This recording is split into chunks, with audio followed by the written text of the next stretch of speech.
In the cold beauty of a winter's morning, man once more is taking flight. But this time in a machine so light, it's like no machine at all.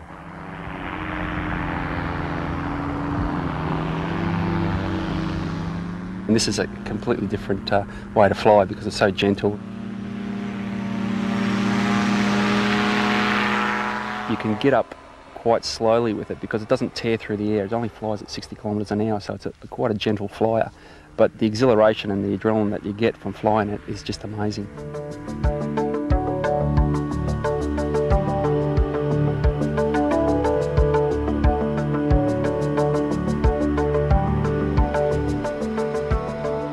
It looks like a go-kart on strings, but flies like a feather.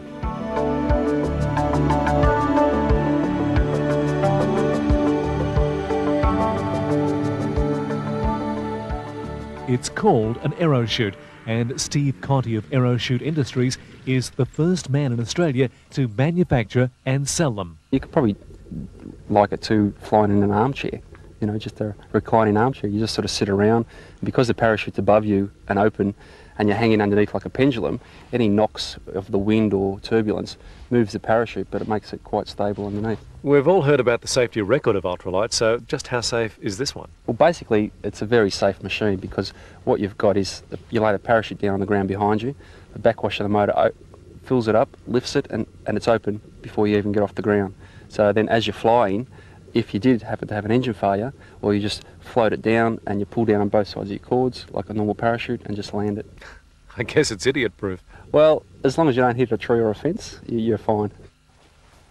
Okay, Steve, I've got my Biggles jacket, thermonuclear aviator gloves, so what's Good. next? Okay, well, first of all, we make sure that the chute's open correctly, so just grab the corner there and just bring it out to the side. So like this? That's it. Yeah. Lay it down like this? That's right, we just make sure all our soles are nice and open, and then once that's set up, we can go over to the machine.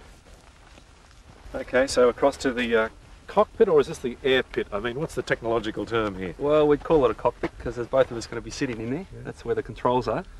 So once we get to here, we check our lines. We lift our lines up, make sure that none of the lines are tangled. Right. And then we check the other side as well. And then we can strap ourselves in and we're ready to go. Okay, now I guess for the novice, the first question is, I mean, this really is a parachute that will save you should the engine suddenly go...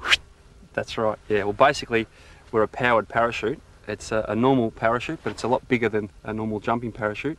And so it's open before you get off the ground. You've got no idea how much better that makes me feel. That's good. Let's go. All right. Wow. Amazing. It's spectacular.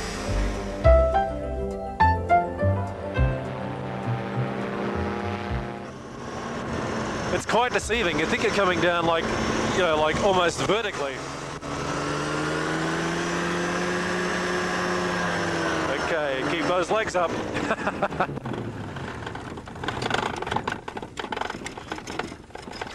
You know, it really, I mean, what it is it gives anyone a chance to get up there, right? Even someone as technically aerobatically inept as I am can get up on one of these things. I mean, how long do you think before I could fly one of these? Well, usually it takes only 3 to 5 hours before you get a novice up to solo stage. So there's hope for me. Yeah, not a problem. Mate, it's absolutely sensational. It really is. It's the best thing I've done with pants on for years.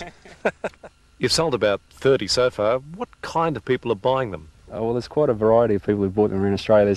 We've had one guy who's a gold prospector, and he's using it to sort of fly into different areas to get to where he can't get to in the car. And then there's a few farmers who use it for mustering their sheep and their cattle. And then there's a guy who uses it for pig shooting, and he actually just talks to the guys on the ground with their radio mics and tells them where the pigs are. And then there's the majority of people who are using them just for leisure. So what's the next step with ultralights? I mean, can these things get any lighter than this? I'm not sure. I mean, this is without putting a motor strap to your back. This is about the closest you get.